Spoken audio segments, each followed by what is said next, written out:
fantastic. I can't imagine a way of feeling bad about that. Yeah, thanks. Thank you very much. We are all very pleased.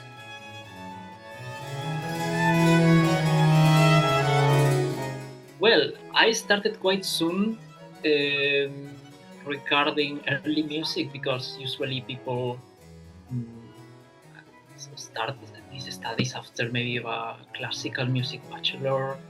Or, but I already started the first bachelor with 17 years old, already in harpsichord. I was studying piano and also bagpipes and also Baroque bagpipes.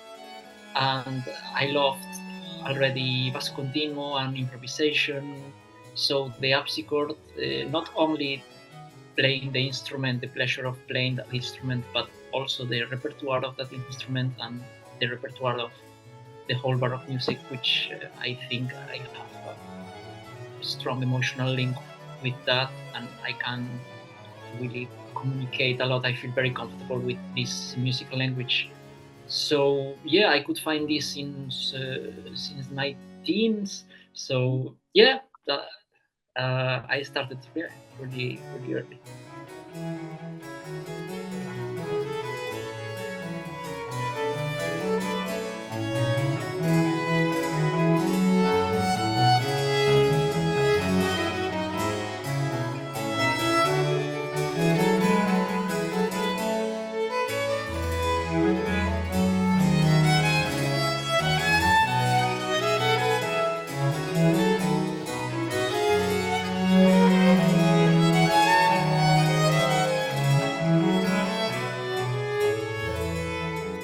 So I think if you are in the public, there it must be an experience because the program notes we wrote ourselves is just we took the names of the movements of Stravinsky, and of course each movement it's a part of a story, no? A story of the Rite of Spring, and somehow we try to put pieces that extra musically they match with this part of the story.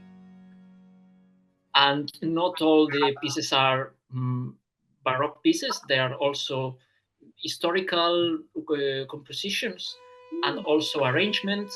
For example, the overture. It's a really funny one because it's a French overture, but the themes that are pasted there somewhere in the overture are the motifs that appear in the first movement of the Rite of Spring. So if you can, if you know the piece, no, more or less, and if you know more or less what's the aesthetic of a French overture, and you understand the little jokes that are around, I think it's a very funny piece. And also we start not with this piece directly. We start with a little improvisation, showing the motifs that will appear in the overture that are the Stravinsky motifs.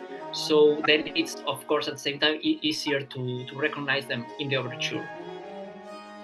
And but at the same time, the overture has a tonal structure that is purely Baroque, and yeah, all the compositional features they are totally classic, like fugues, canons, strettos, everything is there, and that was for me a bit challenging and also very fun to do because it's a neo-Baroque piece, let's say, this style, and you have to merge into one historical style, but also at the same time create a new one or put little elements, stylistic elements that are not part of this style.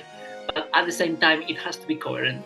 So it was challenging, but I did the first draft as just to try, and then we tried with the group. I was skeptical at first, but everybody loved it. They said like, no, we buy, we have to do it. I said like, fine, fine for me. So yeah, that's very funny.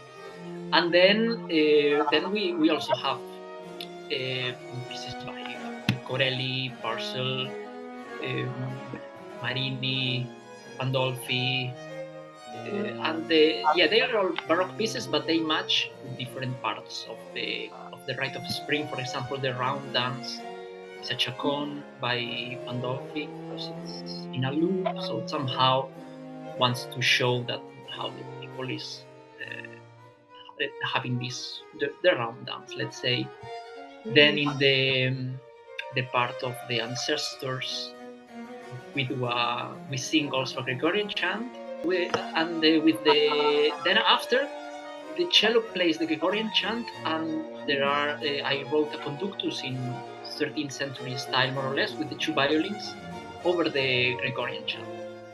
So it's a little going away of the Baroque period to show that the ancestors somehow they show up in that moment, and then afterwards we have again Baroque.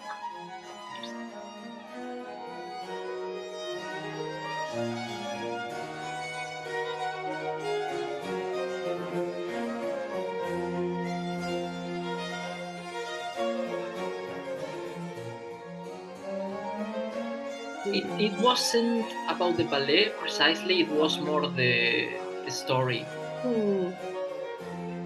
We thought, because it matched this 4 seasons topic, and we didn't have in mind something too performative with dance.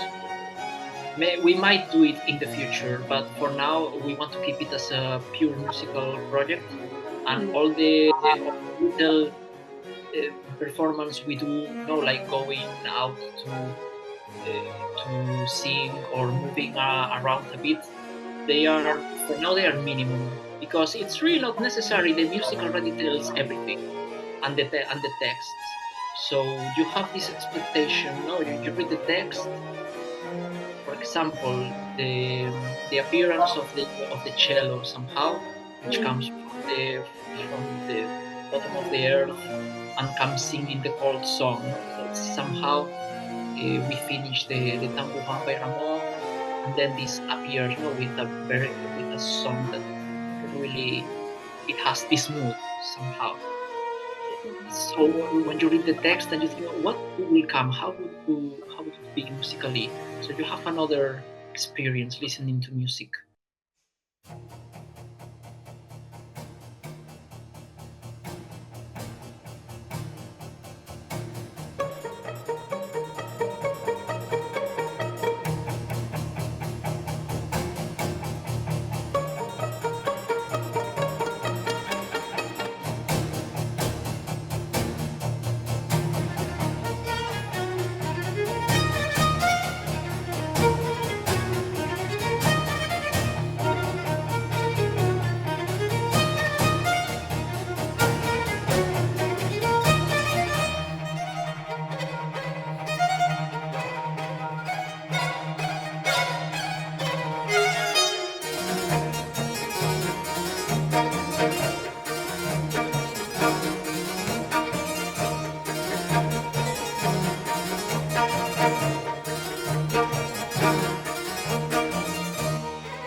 It couldn't help more in this precise moment, I think, because we were about to record a promotional video to sell for concert venues, and those videos are very expensive, and we were struggling with money. And when I received the email, of the price, I wrote to the guys and said, like, guys, the video is on me today.